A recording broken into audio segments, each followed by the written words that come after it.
roue de la carriole qui avait eu un petit souci dans les ondes qui vient de casser définitivement.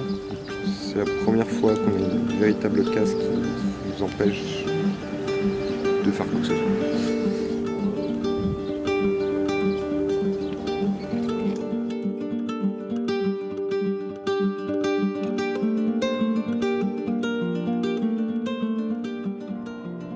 L'Amérique du Sud, ça a été un bon changement pour nous. Là, on a retrouvé l'été. À Santiago, on a pris un petit peu de temps, on s'est donné quelques jours de pause. On a profité de ce temps-là pour gérer pas mal de choses, remettre les vélos d'aplomb pour monter les Andes parce qu'il y avait quand même pas mal de boulot. Et aussi aller visiter un petit peu aux alentours. Valparaiso est une super ville, plein de couleurs, c'est super joli juste sur la côte.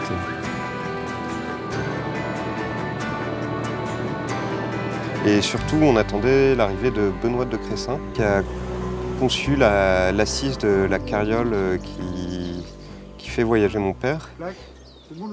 Ça va être 2600 mètres de dénivelé positif en 70 km. On va essayer de faire ça en 2 jours. On est parti de Santiago un jour de grosse chaleur pour rejoindre Los Andes. Los Andes, c'est la petite ville qui est au pied des Andes avant de commencer le gros de l'Ascension. C'est le premier col qu'on passe. Et là, l'appréhension, c'était de savoir si on allait tenir physiquement, si le matériel allait tenir aussi. Alors on était sur une petite route qui menait à Los Andes et ça vient de rejoindre une autoroute et on n'a pas d'autre choix que de la prendre.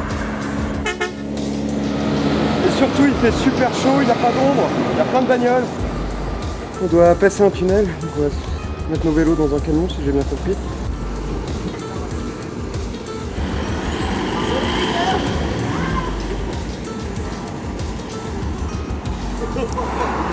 Je serais pas serein du tout à sa place.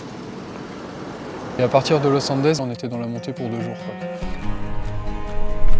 On avait prévu beaucoup d'eau, beaucoup de nourriture en se disant on assure le coup pour pouvoir passer 2 jours dans la montagne.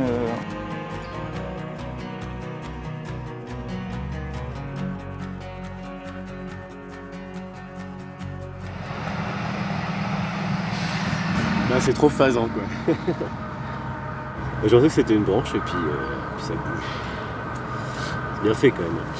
Et là on va remonter sur le vélo pour passer le col. Bah, là c'était un peu le défi physique auquel on s'attendait beaucoup et ça s'est super bien passé, ça a été long, on avançait doucement. Pour faire 15 km, c'était que 3 heures d'ascension complète. Et le souffle court à cause de l'altitude, le froid qui arrive. Nous on est dans l'effort, on crève de chaud, mais plus on monte, plus il fait froid.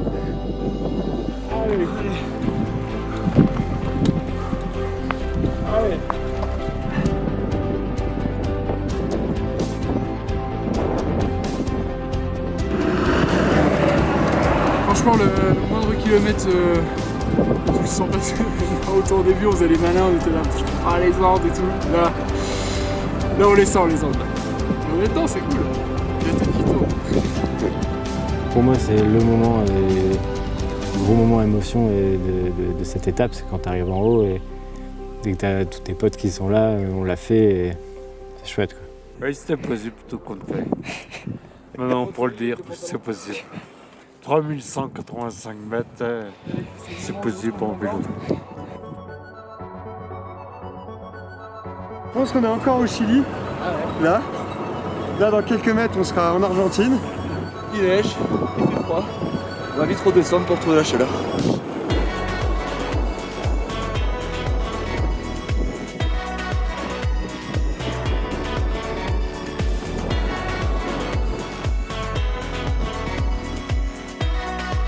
Donc après les Andes, on est arrivé à Mendoza et donc on s'est posé quelques jours là. Le jour où on est parti, en fait, on a fait 30 km et on a cassé en fait l'axe de la roue droite de la carriole de Gérard. Et là, on va être immobilisé pour plusieurs jours, sûr.